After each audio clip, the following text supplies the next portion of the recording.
Olá, bem-vindo ao Desaplaudido. Eu vou contar um relato para você. O diabo a levou.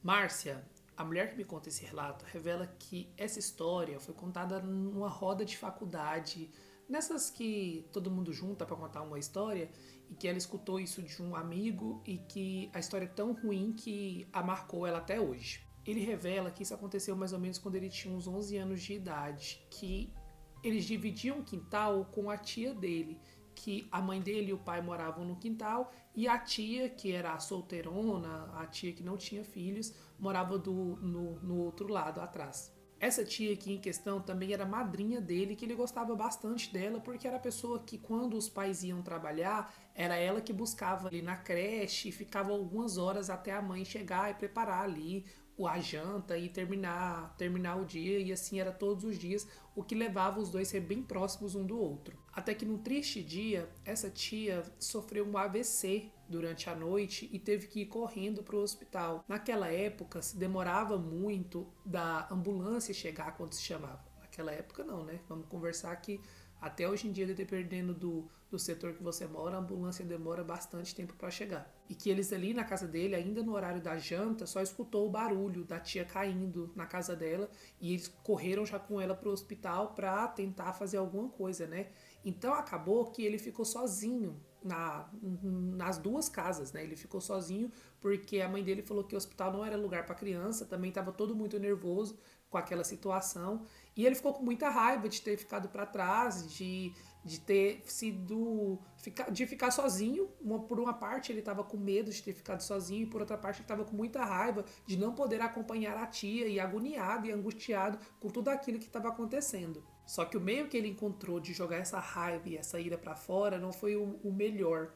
Ele conta que ele xingava muito, ele falava que ódio, que desgraça, que raiva, esse diabo tinha que acontecer logo agora, eu tô aqui sozinho, vocês vão e eu fiquei aqui só. E aí ele achou que era uma oportunidade dele também assistir aqueles filmes que passava mais tarde, porque pela primeira vez ele estava ficando sozinho em casa. Então ele conta que era um sábado e estava assistindo o Super Cine, que eram uns filmes que passava mais tarde na Globo. E por outro lado, uma euforia também de tá assistindo os filmes que ele tanto queria assistir, que todo mundo, os coleguinhas dele comentavam com ele no outro dia, e ele nunca tinha assistido porque os pais deles não deixavam ele dormir tão tarde. Ele acabou dormindo, porque como o relógio biológico, né, tinha costume de dormir cedo todo dia, acabou dormindo durante o primeiro quadro ali do filme. Foi quando mais ou menos umas 3 horas da manhã ele acordou.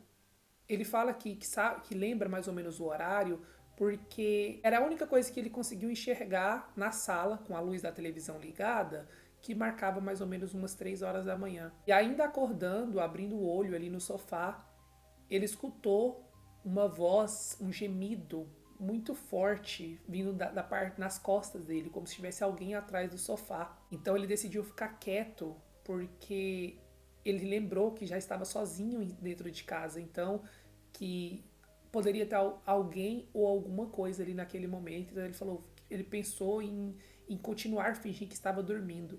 Foi onde aquela coisa saiu de trás do sofá e parou na frente dele.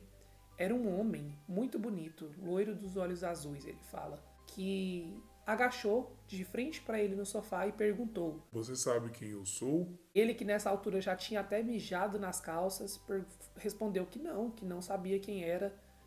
E foi onde esse ser respondeu: Eu sou o diabo. Você me chamou, você me chamou tanto que me irritou. E agora estou aqui. A minha vontade era de te levar comigo, te levar agora mesmo, pois você me irritou bastante. Mas o cara lá de cima não permite. Mas de mãos vazias eu não volto. A sua tia vai comigo. E enquanto ele falava isso, aquele ser foi se desfazendo, aquela cara, aquele homem loiro dos olhos azuis, foi revelando a verdadeira identidade, que deve ser uma coisa bastante horrenda, né? Ele, nesse momento, já estava apavorado, com medo de tudo que tinha acontecido e continuou ali, fingindo que estava dormindo, entrando em oração, pedindo para tudo que ele acreditava naquele momento, para que ele voltasse a dormir ou que aquela coisa desaparecesse na frente dele. E foi onde ele só lembra de ter dormido novamente, porque só tudo apagou. Ele só lembra de ter ficado tudo escuro. Já ao acordar no outro dia, já no quarto dele, a primeira coisa que ele fez foi procurar os pais dentro de casa. Ele encontrou só a mãe, que revelou que chegaram em casa, encontraram ele dormindo no sofá, que não tinha gostado nada de saber que ele tinha ficado até tarde com a televisão ligada, né? Mas que tinha pegado ele nos braços e colocado ele na cama. Ele contou tudo aquilo que tinha acontecido. Os pais dele falou que isso era castigo por ele ter xingado tanto, por ele ter ficado com tanta raiva e ter demonstrado tanta ira. Mas a história termina da forma mais triste. 2 dias depois, na mais ou menos de madrugada, a tia dele veio a falecer. Ele fala que ele ficou com a consciência pesada por bastante tempo e aprendeu a nunca mais xingar e pede para todo mundo que é do meio social dele evitar determinadas palavras para não acabar chamando aquilo que não deve.